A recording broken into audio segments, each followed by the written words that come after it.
Top quality और consistent performance के लिए सिर्फ सिल्वर पंप। टॉप क्वालिटी और कंसिस्टेंट परफॉर्मेंस के लिए सिर्फ सिल्वर पंप, नाम याद रखना। नमस्कार, मी प्रवीण शिंदे, अभिरक्षक श्री छत्रपती शिवाजी महाराज संग्रहालय सातारा।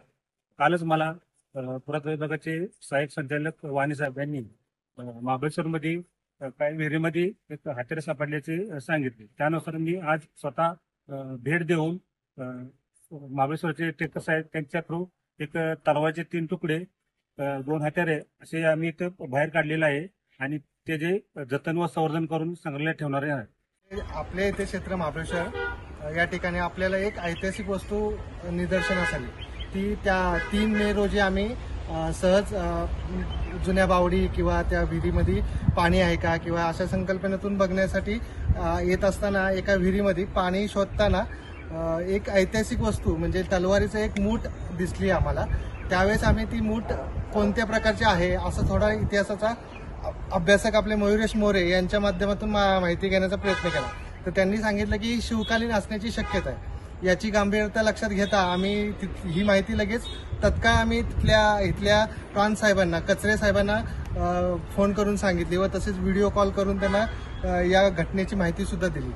त्यानंतर प्राण साहेबांनी ही माहिती तहसीलदारांपर्यंत पोहोचवली आणि तहसीलदार मॅडमच्या माध्यमातून पुरातत्व विभाग साताराची पुरातत्व विभागाच्या माध्यमातून आज दिनांक 10 मे 2025 रोजी महाबळेश्वर ट्रेकर्स यांच्या साहाय्यानं ही तलवार किंवा ही तलवारीची मूठ आणि बऱ्याचशा अशा ऐतिहासिक वस्तू एका बावडीमध्ये आपल्याला सापडलेल्या आहेत। तर इथल्या आजूबाजूच्या परिसरामध्ये हा ऐतिहासिक ठेवा असलेला ऐतिहासिक गाव असलेल्या या आजूबाजूच्या परिसरात खूप साऱ्या अशा वस्तू, शिलालेख इथं सापडतात।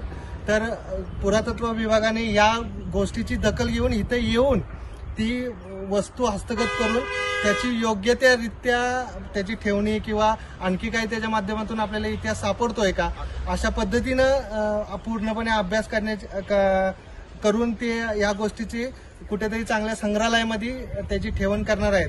यासाठी मी त्यांचे धन्यवाद मानतो आणि इथले महाबळेश्वर ट्रेकर्स आणि हे सगळे मंडळी आहेत किंवा गावकरी मंडळी आहेत, प्रशांतजी, निलेशजी, नाना वाडेकर, विशेष करून नाना वाडेकरांचं खूप आभार मानले जातील कारण की त्यांनी या सगळ्या गोष्टीची गांभीर्यता लक्षात घेऊन आम्हास मार्गदर्शन करून कचरे साहेबांपर्यंत पोहोचणे किंवा तहसीलदार मॅडमपर्यंत पोहोचणे याची सगळी मार्गदर्शन आम्हाला त्यांनी केलं।